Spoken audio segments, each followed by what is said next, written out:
Welcome students. Today we are going to study about translation in prokaryotes. Translation involves translating the sequence of a messenger RNA or mRNA molecule to a sequence of amino acids during protein synthesis. It is the process in which ribosomes in the cytoplasm or endoplasmic reticulum synthesize proteins after the process of transcription of DNA to RNA. Or we can also define translation as the process in which the messenger RNA or mRNA generated by transcription is interpreted by the ribosome to generate a particular amino acid succession or polypeptide that will fold into an active protein. It is a well-conserved process. Means translation is a well-conserved process among prokaryotes as well as eukaryotes. Protein synthesis is the final stage of gene expression. You have already seen in the transcription, it is another stage of gene expression. The genetic message transcribed to mRNA is translated into protein by a complex cellular machinery. So this is a typical diagram of translation showing all the components taking part in translation. This is the large subunit 50S subunit. This is the small subunit 30S subunit. This is the mRNA, tRNA and the polypeptide chain which is formed as a result of translation. What are the tools of translation? Ribosomes, tRNA, mRNA, initiation factors, elongation factors, termination factors, amino acids. First we will study about ribosome. Ribosomes are protein synthesizing factories of the cell. Ribosomes exist normally as separate subunits.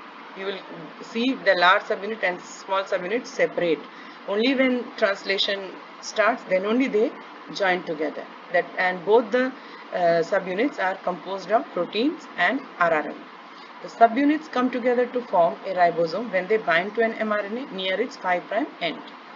On binding to an mRNA, the ribosome reads the nucleotide sequence from the 5' to 3' direction, synthesizing the corresponding protein from amino acids in an N-terminal to C-terminal direction. That is the direction from the N-terminal to the C-terminal. N-terminal is the amino terminal and the C-terminal is the carboxy terminal. Ribosomes are located in the cytosol, either freely floating or associated with the endoplasmic reticulum. This is a typical ribosome having large subunit 50S and small subunit 30S, 70S ribosome, which is the prokaryotic ribosome. Ribosomal sites for translation. Each prokaryotic ribosome has 3 binding sites for tRNAs. Number 1, the amino acyl tRNA binding site, which is also called A site, where during elongation the incoming amino acyl tRNA binds. The second amino acyl tRNA binds to the A site. The peptidyl tRNA binding site or the P site is where the tRNA linked to the growing polypeptide chain is bound. The exit site or the E site is a binding site for tRNA following its role in translation and prior to its release from the ribosome. So P site is the one where the first amino acyl tRNA binds, and afterwards when the peptide bond, after peptide bond formation, the dipeptidyl tRNA also comes to the P site. And exit site or the E site is from where the deacylated, means the tRNA from where the amino acid has been removed, exits or is released. All 3 sites A, P and E are formed by the rRNA molecules in the ribosome. These are the ribosomal sites for translation. This is the P site, okay, this is the A site and this is the E site. This is a small ribosomal subunit and this is the large subunit and this is the mRNA. This is the process of translation using a diagram you can draw. These are all the components taking part in translation. tRNA with the first amino acid, because always it will be UAC anticodon because the start codon is AUG, and this is the large subunit and this is the small subunit, and on the mRNA the translation stops where the stop codon is present. Initiation, transitional complex is formed. The tRNA brings first amino acid in the polypeptide chain to bind to the start codon on the mRNA. Then elongation takes place. More tRNAs, more amino acids are brought by tRNAs one by one to add to the polypeptide chain, and the polypeptide chain elongates. Every time deacylated tRNAs are released from the E site, and now the completed polypeptide chain is released by using release factors, which recognizes the stop codon and hydrolyze the peptide, the bond between the amino acid and the tRNA, and thus termination takes place and formation of a new polypeptide chain takes place. The process of translation takes place in 3 steps: initiation, elongation, termination. Initiation, mRNA ribosome complex is formed. First codon, always AUG, binds the first amino acid tRNA called initiator tRNA. Elongation, what happens? Other codons are read sequentially. After the AUG, what all codons are there? And the polypeptide grows by addition of amino acids to its C-terminal end, the C-terminal end of the first amino acid. This process continues until a termination codon or the stop codon is reached. It does not have a corresponding amino acid tRNA, and at this point protein synthesis ceases or termination phase happens, and the finished polypeptide is released from the ribosome. Now, first, before the initiation, synthesis of amino acyl tRNA is very important. Why is it? Number 1, each amino acid must be covalently linked to a tRNA molecule in order to take part in protein synthesis, which depends upon adapter function of tRNA to ensure that the correct amino acids are incorporated. That is why it is necessary. Second reason is the covalent bond that is formed between the amino acid and the tRNA is a high energy bond that enables the amino acid to react with the end of the growing polypeptide chain to form a new peptide bond. So because of these 2 reasons, the synthesis of amino acyl tRNAs before the initiation start is important, and because of this, the synthesis of amino acyl tRNA is also called amino acid activation. Each tRNA molecule has a clover leaf secondary structure with the anticodon accessible at the end of the anticodon stem lobe. During synthesis of the amino acyl tRNA, the amino acid is covalently bound to the A residue of the CCA sequence at the 3' end. I'll show you the diagram, then it will be clear to you.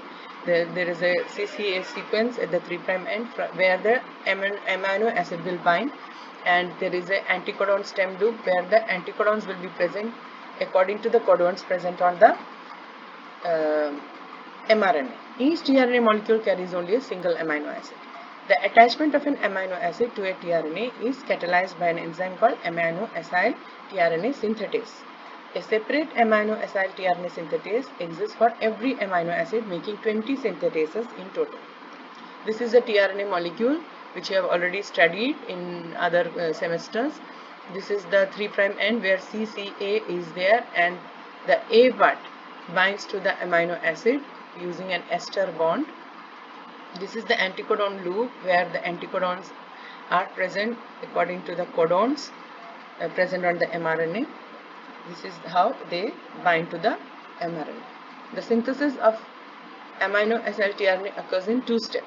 The first step is the reaction of amino acid and ATP to form amino acyl adenylate, also called amino acyl AMP, adenylate monophosphate.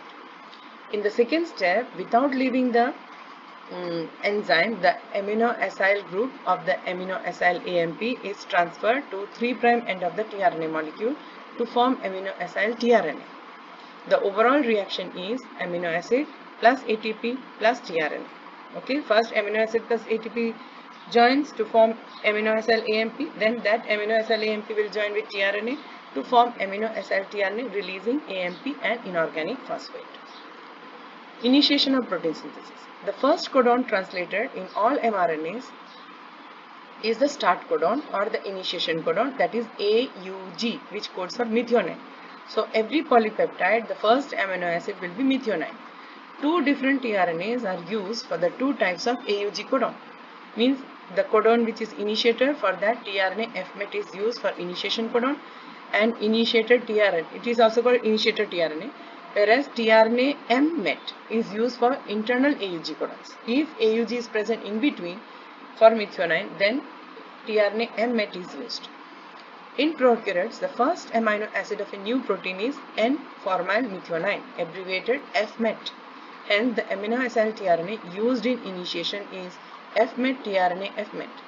A short sequence rich in purines, 5' AGGU3' called the Shine-Dalgarno sequence lies 5' to the AUG initiation codon and is complementary to the part of the 16S rRNA in the small ribosomal subunit. So Shine-Dalgarno sequence is present near the initiation codon, okay, and it is complementary to the part of the 16S rRNA in the small ribosomal subunit which will bind to the mRNA. Therefore, this is the binding site for the 30S ribosomal subunit, which then migrates in a 3' direction along the mRNA until it encounters the AUG initiation codon. So first the 30S ribosomal subunit binds to the Shine-Dalgarno sequence, then only it goes to the AUG initiation codon. Initiation of protein synthesis requires proteins called initiation factors or IFs. In prokaryotes, 3 initiation factors IF1, IF2, IF3 are essential. Because of the complexity of the process, the exact order of binding of IF1, IF2, IF3, fMet tRNA F is controversial. Shine-Dalgarno sequence. See in the mRNA, this is the Shine-Dalgarno sequence and it is having a complementary sequence on the rRNA in the 30S ribosome subunit. Interaction between these two complementary sequences enhances the attachment of the 30S subunit to the AUG initiator codon. Steps involved in initiation. Initiation begins with the binding of IF1 and IF3 to the small subunit. The role of these initiation factors is to stop the 30S subunit from binding to 50S subunit in the absence of mRNA and fMet tRNA fMet, which would result in a non-functional ribosome. Understood? So first IF1 and IF3 binds to 30S subunit. Why? To stop 30S subunit from binding to 50S subunit before it binds to mRNA and fMet tRNA fMet. The small, if it binds without mRNA and fMet, then it will be non-functional ribosome. The small subunit then binds to mRNA via the Shine-Dalgarno sequence and moves 3' along the mRNA until it locates the AUG initiation codon. The initiator tRNA charged with N-formylmethionine and in a complex with IF2 and GTP. So it forms a complex fMet tRNA fMet IF2 GTP. Now binds. Okay, IF3 is released. The complex of mRNA, fMet tRNA fMet, IF1, IF2 and 30S ribosomal subunit is called 30S initiation complex. So first 30S initiation complex is formed with fMet tRNA fMet, IF1, IF2 and 30S subunit. Now the large subunit joins with the release of IF1. Now IF1 is released. Previously IF3 was released, now IF1 will be released and IF2 also is released. GTP is hydrolyzed and now 70S initiation complex is formed. So this is these are the steps for initiation. This is the IF2 initiation factor. This is the IF1 initiation factor. This is the IF3. This is the small ribosomal subunit. This is the mRNA. Now this is the fMet tRNA. fMet. Now the small subunit, it binds to the IF1, IF3, binds to the mRNA and fMet tRNA fMet. Okay, when it joins to this, then IF3 is released along with IF1 and then the large subunit is joined and now IF2 is also released along with the hydrolysis of GTP. Inorganic phosphate is also released. So the first tRNA goes to the P site. Elongation of protein synthesis. At the start of the first round of elongation, the initiation codon AUG is positioned in the P site with fMet tRNA fMet bound to it via codon-anticodon base pairing. The next codon in the mRNA is positioned in the A site. Elongation of the polypeptide chain occurs in 3 steps called the elongation cycle, namely amino-acyl tRNA binding, peptide bond formation, translocation. First, amino-acyl tRNA binding. The corresponding amino-acyl tRNA for the second codon binds to the A site via codon-anticodon interaction. Similar to the first, now also in the A site, first was P site, now A site, The second codon is bound by amino acid tRNA via codon-anticodon interaction. Binding of the amino acid tRNA requires elongation factor. That was requiring initiation factors. Now elongation factors are required. The elongation factor EFTU and GTP bound to GTP, which bind as amino acid tRNA EFTU GTP complex. Following binding, the GTP is hydrolyzed and EFTU is released with GDP. EFTU is bound to GDP. EFTU molecule can catalyze the binding of another charged tRNA to the ribosome, but it must be regenerated by a process involving another elongation factor EFTS. This regeneration is called EFTU-EFTS exchange cycle.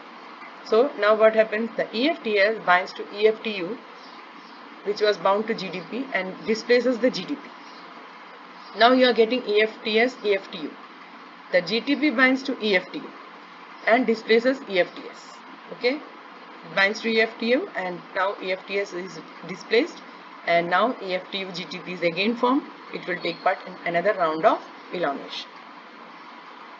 The second second part of the elongation cycle is peptide bond formation. The second step, peptide bond formation, is catalyzed by peptidyl transferase. In this reaction, the carboxyl end of the amino acid bound to the tRNA in the P site. In the P site, you have you remember CCA. The A part of that is bound to the amino acid. The carboxyl part is uncoupled from the tRNA with an ester bond. So it is uncoupled from the tRNA by the peptidyl transferase and becomes joined by a peptide bond to the amino group of the amino acid linked to the tRNA in the A site. Now the tRNA which is in the A site is having already an amino acid. To that amino acid, the amino acid present in the tRNA of the P site will go and join with the help of a peptide bond and in the presence of peptidyl transferase. The third part of the elongation cycle is translocation. In the third step, a complex of elongation factor EFG, also called translocase, and GTP, that is EFG-GTP, binds to the ribosome. Three concerted movements now occur, collectively called translocation. First, the deacylated tRNA moves from P site to E site. From the P site, the deacylated tRNA means the tRNA from which amino acid has been removed. It goes to the E site. The dipeptidyl tRNA means the tRNA which is containing two amino acid, which is present in the A site, moves to the P site. The ribosome moves along the mRNA 5' to 3' by 3 nucleotides to place the next codon in the A site. Now a new codon will be in the A site. These three together is called translocation. During the translocation event, GTP is hydrolyzed to GDP and inorganic phosphate, and EFG is released, ready to bind more GTP for another round of elongation. After translocation, the A site is empty and ready to receive the next amino acid tRNA. The A site and the E site cannot be occupied simultaneously. Thus, the deacylated tRNA is released from the E site. So before the A site can be occupied, the E site has from the E site the deacylated tRNA has to be released to start a new round of elongation. Elongation continues, adding one amino acid to the C-terminal end of the growing polypeptide for each codon that is read, with the peptidyl tRNA moving back and forth from the P site to the A site as it grows. So this continues and elongation takes place. These are the different steps of elongation. This is the amino acid present in the P site. Now EFTU GTP complex means the first step in the elongation, that is amino acid tRNA binding. For that EFTU GTP is required. EFTU GTP and tRNA complex joins at the P site, releasing EFTU GTP by the hydrolysis of GTP. When this is there in the first initiation, now in this new tRNA containing amino acid goes to the A site with the release of EFTU GDP.